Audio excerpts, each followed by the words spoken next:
highlights. Lagos State Government cautions dredgers against indiscriminate activities on coastline. Federal government disburses over 1 billion naira loan to empower entrepreneurs in Sokoto State.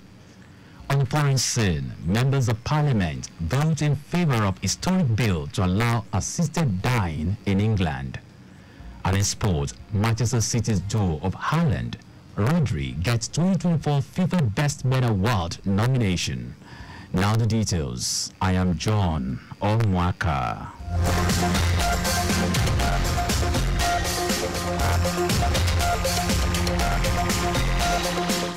Commissioner for the Ministry of Waterfront Infrastructure Development, Ekundayo Alebioshu, has sounded a cautionary note about the excessive and indiscriminate dredging of the lagoon in Lagos coastal areas.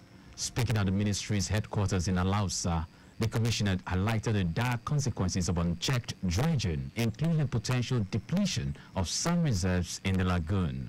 While addressing dredgers and tipper operators in the state, Alebioshu emphasized the urgent need for widespread sensitization programs to educate residents on the dangers of these unsanctioned activities. He warned that improper and unapproved dredging could lead to catastrophic effects on Lagos coastline, impacting aquatic life, disrupting ecological balance, and undermining state infrastructure plans. Reiterating his commitments to raising Lagos waterfront infrastructure to global standards, the commissioner said that significant steps are being taken to modernize the state's jetties, giving them more contemporary and aesthetically pleasing design to enhance their appeal to tourists. He assured residents that enforcement exercises will be intensified in 2025 to preserve the lagoon's natural resources, safeguard aquatic life, and create an environment befitting a metropolitan city like Lagos. The Lagos State Government has fixed Monday, December 2, for the second phase of the Basic Education Certificate Examination, BECE receipt examinations. In a statement, the director, Lagos State Examinations Board, Adebayo Orusholu, said the second receipt for the 2024 BECE became necessary to provide another opportunity for students that missed out in the previous BECE receipt held on Wednesday, 6th of November. Orusholu reiterated on the importance of English studies and mathematics that are core subjects and are prerequisites for students to transit to the senior secondary school level, SS1. He urged all relevant stakeholders and school authorities to ensure that the affected students take advantage of this unique opportunity and seek utmost cooperation and understanding in working together to achieve the shared objectives. Orusholu added that the examinations will hold at the premises of the Exams Board, Yanekpaja, by 10 a.m.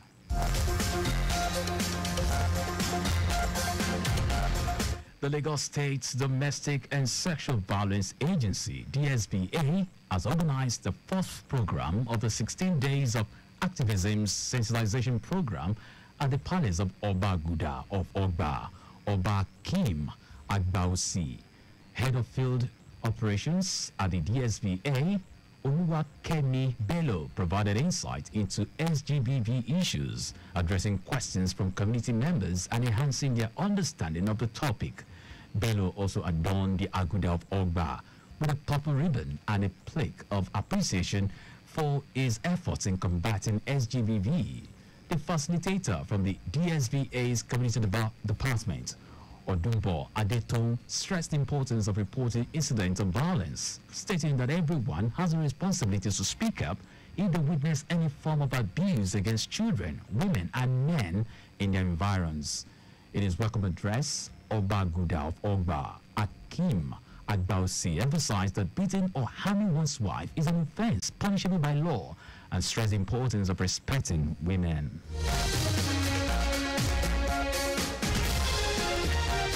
Lagos State Government has restated its commitment to addressing the HIV treatment gap among children, closing gaps for key populations and sustaining funding for programs as part of the critical epidemic control measures. Chief Executive Officer, Lagos State AIDS Control Agency, Folakemi Animashaun, said this while reeling out the activities for this year's World AIDS Day with a theme, Take the Right Path, sustain the HIV response and stop HIV among children in Nigeria by 2030. Animation said Lagos State has made remarkable strides in the fight against HIV through the combined efforts of government agencies, implementing partners, community stakeholders, and the people of Lagos. She noted that this has helped in achieving significant advancements towards the UNAIDS 95 targets. On his part, the representative of UNAIDS, Temitope Fadia, said the rights of women and girls must be prioritized as they are more susceptible to HIV, as well as protecting the rights of marginalized populations and other forms of sexual minorities excluded from the mainstream health and healthcare services.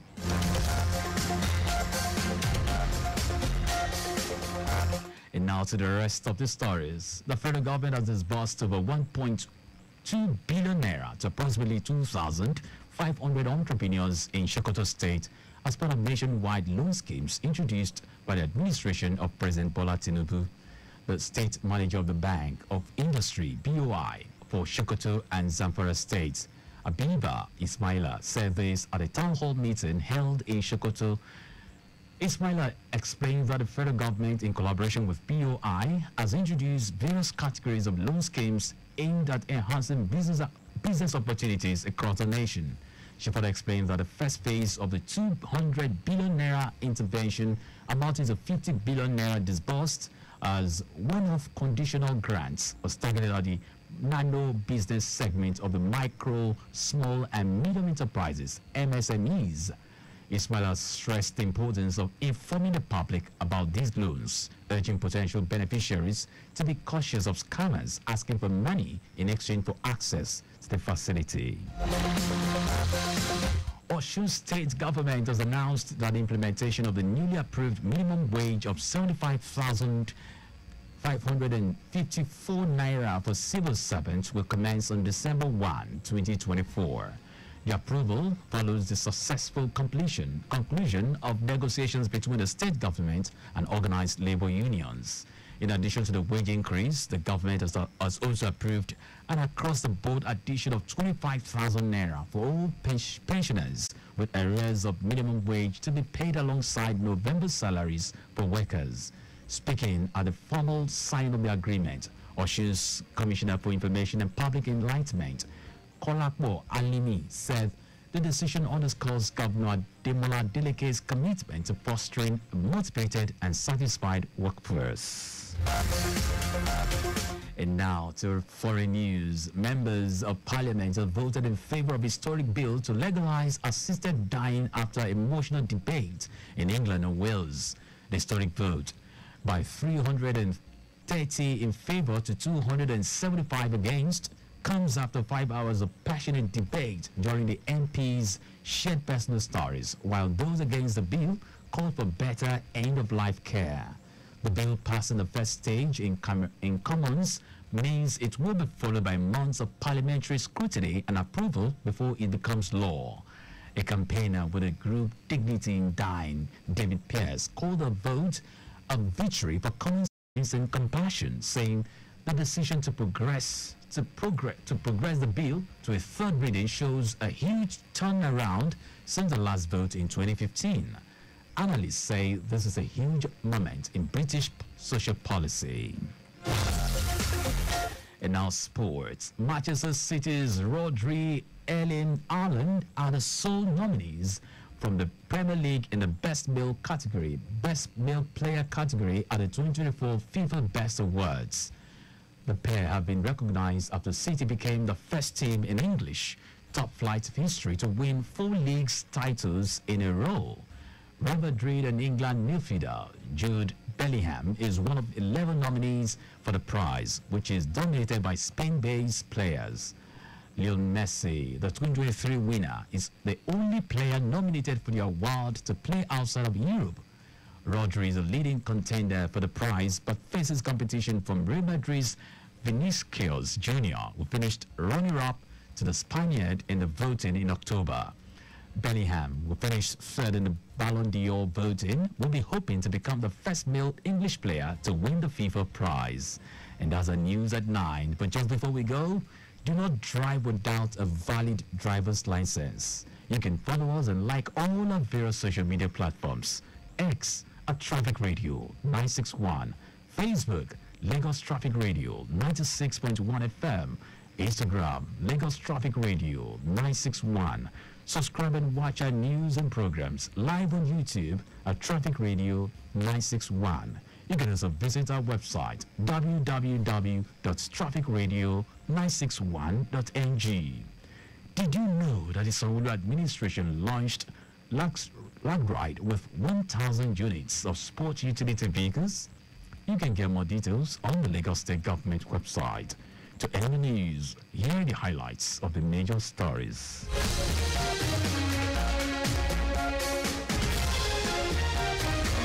Commissioner for the Ministry of Waterfront Infrastructure Development, Ekundayo Alebioshu, has sounded a cautionary note about the excessive and indiscriminate dredging of a lagoon in Lagos coastal areas.